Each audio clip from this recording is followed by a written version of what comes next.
What is up, YouTube? I know it's been a while, but it's your boy Kapp back with another video.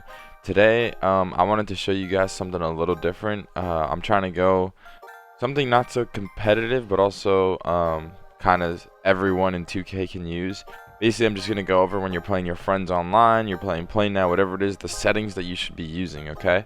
So some of the settings you should be using, if we go over to coach settings, okay? This is the first thing. When you go here in your menu, you want to turn your adaptive coach engine off, timeout manual, all this stuff manual, okay? Now the reason for this is you don't want, let's say you're playing with the Lakers and you have your best lineup in, and all of a sudden you make a run, you were down in the game, you make a run, and all of a sudden here comes the auto subs, and now they take out your best guys, and now the other player, the person you're playing, the opponent, goes up, makes another run. Now it messes you up, right? So this basically allows you to control, your whole Play Now game. Some of the other things you could do is when you are loaded into the game, I'm just going to show you guys what you do when you load in. Alright, so as you load in, you want to hit start. You want to go to option settings. You want to make sure controller settings. You always want to make sure all your meter, everything is ready to go. Game plan, okay? So you want to go to your offensive settings, and then the settings that you changed are also being here if you didn't change it in the menu. So you want to turn that off, timeout manual, player minutes manual, substitution manual, okay? Now what you want to do is freelance. You want to put it on 5 out, okay? 5 out is is what every competitive player does for spacing. It really helps. Now we're going to go to defensive settings. Now everybody's defensive settings is going to be different, okay? This is what I think the most basic and good like original set settings you could use. So on ball pressure, you put tight, okay?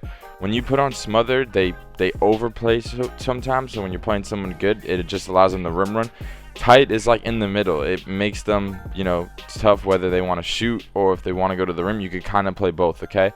Off ball pressure, I used to use tight, but a lot of the time people would just call back doors and it'd be wide open, so switch to moderate for everybody, okay? So I think these would be the two base that you would use. On ball screen. Now I feel like it's hard to shoot on top of the screen this game, so everything that has to do with screen, I go under. So I would do go under. Hedge, I usually put no hedge because if I need a hedge, I just switch onto the guy myself. So we're gonna go no hedge, go under. Now we're going to come here, screen help rules, drive help rules. We always want to put that on no help. That way they don't just, even the cutter help rules, that way they don't just drop randomly for no reason. And then we're going to go over to transition defense, no threes, okay?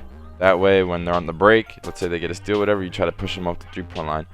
Now that all this is done, right, to activate these things, what we're going to do is, hold on, I'll show you after that actually. Hold on, we got to go to coaching sliders. Another thing that's super important is this. You want to turn all this stuff off. Your help defense, run plays frequency. I'm going to turn all this off so that there's no settings or anything that will help, switch your flow of the game or what you like. And then I usually put on the Bucks playbook. All right. So now to activate this after you win the tip, so hopefully I can win the tip. Alright, you're going to walk it up. So you're going to hit right on your D-pad. You're going to hit R1 for freelance, and you're going to hit 5 out. And then when you kind of, when I call a screen, you see how everyone spreads the floor? See how it's all spread out? So it's easy to just kind of run around, go to the rim, etc. Okay? So it makes it really easy, good for spacing. And yeah, guys, let me know what you think. I really think, a lot of people didn't know this, but these are the settings that I think are the best generic settings to use. Obviously, you can adapt them to your liking. Obviously, if you're playing someone who can't shoot, you might probably on ball pressure don't want to play them tight. So then you would hit, you would go to the exact player, for example, and you would switch the on ball pressure. And you could do it individually, but some people don't like to take all that time to do all that. So those are the best generic settings in my opinion. It'll help you be competitive, it'll help you have a lot of fun, and it'll help you overall just get better at the game. So drop a comment in the comment section, drop a like, and let me know what you guys think, what settings you would change, what you would do differently, and I hope it helped.